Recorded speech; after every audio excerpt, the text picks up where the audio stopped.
Sir, आपने भी गुफ्तगू सुनी राजनाथ सिंह साहब की और फिर उन्हें कारगिल का हवाला दिया कि अगर हम चाहते तो कदम रख सकते थे, हमने खुद ही कदम नहीं रखा है। सर, ये ज़रा फरमाइएगा, आप तो खुद माशाल्लाह आर्मी मैन हैं, सर्व कर चुके हैं। इतना आसान है कि पाकिस्तान के हवाले से धमकियां देना और फिर कहना कि जब हमारा दिल करेगा हम LOC लाइन अबूर कर देंगे? बहुत बहुत शुक्रिया। कि मैं क्योंकि आज 8 मुहर्रम है तो सच सच आपको बात बताऊंगा और वो बात मैं किसी प्रोपेगेंडे में नहीं बताऊंगा, क्योंकि ये तो प्रोपेगेंडा है जो राजनाथ सिंह करता है और ये करते रहते हैं और उसकी तो ये क्वालिटी है शख्स की कि लोगों को इस्ताल दिलाना। लेकिन आज का सच ये है कि ये जो हुकूमत है बीजेपी की, RSS की, और RSS का और बीजेपी का जो बिलीफ है, जो उन्होंने किताबों में लिखा हुआ है, उसके अंदर उन्होंने बड़ा क्लियरली डिस्क्राइब किया हुआ है दहशतगर्दी की एक टर्म को, जिसको आप रिलीजियस डिस्क्रिमिनेशन कहते हैं, कि जी इंडिया में रहने वाले जो होंगे वो सिर्फ हिंदू होंगे और उसके लिए उनको मुसलमानों को मारना पड़े, माइनॉरिटी को मारना पड़े या उनको कन्वर्ट करना पड़ेगा, अदरवाइज हम उन्हें मार देंगे। और उसका नतीजा ये है कि कल परसों इंडिया की कांग्रेस में नरेंद्र मोदी पे नस्ल कशी का इल्जाम लगा के, जेनोसाइड का इल्जाम लगा के उसके खिलाफ तहरीक अदम एतमाद पेश कर दी गई है। ये आज का सच है। अब वो तहरीक अदम एतमाद कामयाब नहीं होगी क्योंकि पीछे अमेरिकन पैसा नहीं है। पाकिस्तान में कामयाब इसलिए हो गई थी, आपको पता है कि अमेरिकन ने किस तरह पाकिस्तान में तहरीक अदम एतमाद मूव कराना चाहते थे। और दूसरा सच ये है कि कल एक हफ्ता पहले इसी तरह के एक शुहदा का दिन मनाया जा रहा था, मार्टर्स डे, जो बुनियादी तौर पे एक पार्टी के मार्टर से ताल्लुक रखता था। तो वहां पे ममता बनर्जी ने, जो वेस्ट बंगाल की चीफ मिनिस्टर है, उन्होंने कह दिया, और उन्होंने भरे लफ्ज में, उससे पहले भी उन्होंने कहा था, उन्होंने कहा था कि नरेंद्र मोदी जो है वो पुलवामा की दहशतगर्दी में जो 40 फौजी शहीद हुए हैं वो स्टेज था, वो फॉल्स फ्लैग ऑपरेशन था, और उसके अंदर वो करवाने के अंदर नरेंद्र मोदी की गवर्नमेंट और उनका जो इंटीरियर मिनिस्टर है अमित शाह वो इन्वॉल्व थे। उन्होंने इलेक्शन जीतने के लिए अपने फौजियों को मरवाया। उससे पहले ये चीज जो है, ये कश्मीर का गवर्नर जो है वो भी कह सकते हैं कि जिस वक्त फौजी मारे गए तो मैंने नरेंद्र मोदी से बात की, उसने कहा हम इससे इलेक्शन जीतेंगे, इसलिए आप खामोश रहें क्योंकि इसका इल्जाम हम पाकिस्तान पे लगाएंगे। अब इन दो चीजों से जो इंडिया के अंदर हो रही है, ममता बनर्जी को देख ले, नस्ल कशी का इल्जाम देख ले नरेंद्र मोदी पे, और गवर्नर सिंध जो है, वो जो गवर्नर कश्मीर है, उनका स्टेटमेंट देख ले। इसका मतलब है कि भारत जितनी भी तरक्की कर जाए इकोनॉमिकली, तो वो जहां जा रहा है हम उसको चैलेंज नहीं कर सकते, लेकिन उनकी पॉलिसीज जो है वो तमाम की तमाम झूठ, दहशतगर्दी और थ्रेट पर अपना प्रोपेगेंडा, इस चीज पे मबनी है। अब यहाँ पे एक और चीज पर रिलेट करना बहुत जरूरी हो जाती है।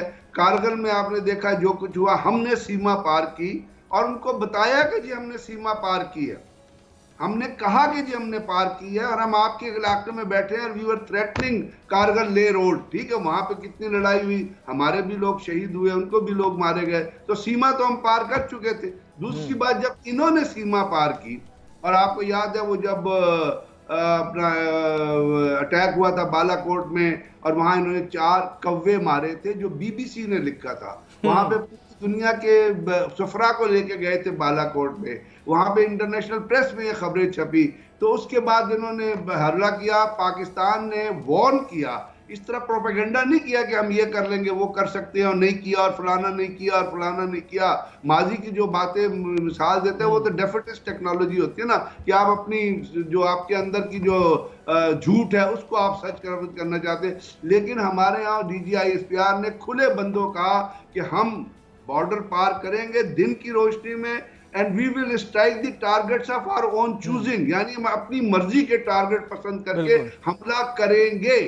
जो हमारी टेक्निकल नॉलेज है, जो वॉर की जो नॉलेज है, वॉर के जो असूल हैं, जंग के जो असूल है, उसके अंदर ही बताया जाता है कि सीक्रेसी जो है वो सबसे बड़ा हथियार है कामयाबी का। ऑपरेशन को सीक्रेट रख, हमने सीक्रेट नहीं रखा, हमने बांगे दोहर कहा कि हम इंटरनेशनल, हम LOC क्रॉस करेंगे और आपको मार, और हमने उस टारगेट को जाके मारा जहां इंडिया का आर्मी चीफ एक ब्रिगेड हेडक्वार्टर के अंदर कार्बन 120 ब्रिगेड हेडक्वार्टर नौशेरा वैली में, उसके ऊपर हमने जाके हमला किया और वहां इंडियन आर्मी चीफ ब्रीफिंग ले रहा था। हमारी इखलाकी बर्तरी यह है कि हमने इंडियन आर्मी चीफ को नहीं तबाह किया, नहीं तो उसकी लाश के टुकड़े टुकड़े हो जाते। बाद में भी वैसे उसकी लाश के टुकड़े हुए क्योंकि इंडिया ने खुद ही उसको मार दिया। जब इंडियन हेलीकॉप्टर में जा रहा था तो नीचे से इंडियन एयरफोर्स के हेलीकॉप्टर में था तो इनके दहशत गर्दों ने उसको मिसाइल मारा, वो नीचे गिर गया। उस वक्त सुप्रीम और ज्वाइंट कमांड में था तो, लेकिन हमने उसको नहीं मारा, इन्होंने खुद ही उसको मार दिया। तो ये है जो इंडिया, और हम वापस आ गए और उसके बाद उन्होंने कहा हमने पाकिस्तान का एक F-16 गिरा लिया है। तो F-16 बनाने वाली लॉकहीड मार्टिन पार्टी फैक्ट्री जो है उसने चेक किया, क्योंकि वो अपने जहां जहां तैयारे देते हैं उनको वो टेक्निकल डिटेल्स में रखते हैं। उन्होंने चेक किया और उनकी ये रिपोर्ट छपी इंटरनेशनल प्रेस में, दुनिया में, उनके अपने एविएशन मैगजीन में रिपोर्ट छपी। उन्होंने कहा कि ये पाकिस्तान को जितने हमने F-16 दिए थे वो सारे इंटैक्ट है और पाकिस्तान की इन्वेंट्री में मौजूद है। अब ये मेरी तरफ से मैं अपने जहन से नहीं कह रहा, ये वो तारीख के हकायक है जो मौजूद है। तो ये कह देना कि जी हम कर लेंगे तो आओ फिर कर लो यार, भाई थ्रेट क्यों देते हो?